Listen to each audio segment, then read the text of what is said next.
The kick. Looking back at the last time Ohio State welcomed Oklahoma to Columbus on Saturday in Columbus, the Ohio State Buckeyes and Oklahoma Sooners will meet for just the fourth time on the football field in their program's storied histories.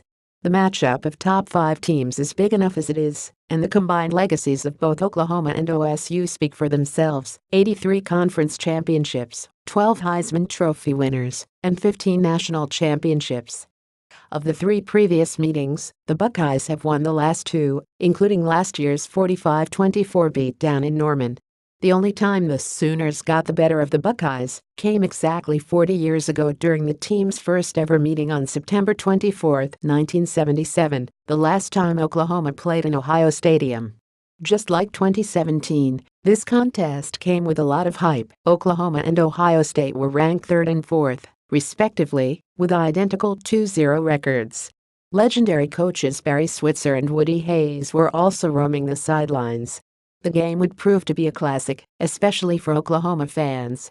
The Sooners came running out of the gate, taking a 20-0 lead on touchdown runs by Elvis Peacock and Billy Sims, who would win the Heisman the next year.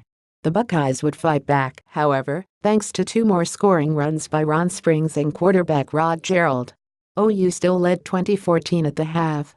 Ohio State took its first lead of the game on a 1-yard run by Joel Payton, then made it 28-20 after Greg Castagnola threw a tipped 16-yard TD pass to Jimmy Moore, one of just 5 completed passes between the 2 teams. Aided by 6 Sooner turnovers, the Buckeyes had answered Oklahoma's hot start with 28 unanswered points, but the real drama had yet to begin. Following an Ohio State fumble, Elvis Peacock ran it in from 1 yard out to make it 28-26 with just 1:29 left.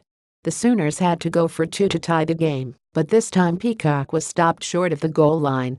It appeared the Buckeyes would hang on for the victory, but Oklahoma recovered the onside kick, and 4 plays later found themselves at the OSU 27-yard line with just 6 seconds to go, setting up a 41-yard field goal attempt for kicker Uwe von Schamann. The German-born von Schamann had already made 2 kicks on the day, and this one would give the Sooners to win. Knowing this, Woody Hayes called timeout, attempting to ice von Schamann under the pressure of the moment. The capacity crowd at the Horseshoe did its best to get into the junior kicker's head. Block that kick. Block that kick. Yet not only was von Schamann undeterred by the pressure, he reveled in it, conducting the crowd as it continued to chant. Confident as ever, von Schamann stepped back up and nailed the field goal with just 3 seconds left, putting Oklahoma ahead by 1. The moment lives on in Sooner lore as the kick. Ohio State did have one last chance for a miracle, but Greg Castagnola was forced out of bounds as time expired, and Oklahoma came away with a hard-fought 29-28 win. In the locker room afterward, Woody Hayes was asked how exciting he felt the game had been.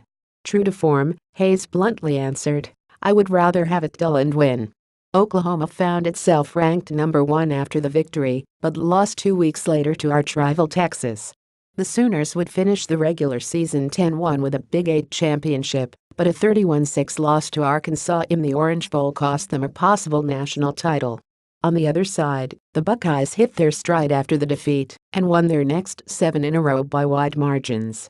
That set up a showdown with arch-rival Michigan for a trip to the Rose Bowl, where a late fumble by Rod Gerald gave the Wolverines a 14-6 win and caused Woody Hayes to punch a cameraman live on television.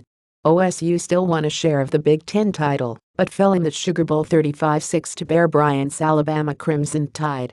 40 years later, the parallels are certainly there for Saturday's matchup. Both teams are in the top 5, both are expected to be national title contenders, and the college football world is once again fixated on Columbus. Whether or not the 2017 meeting of Ohio State and Oklahoma will be as memorable as the 1977 version remains to be seen.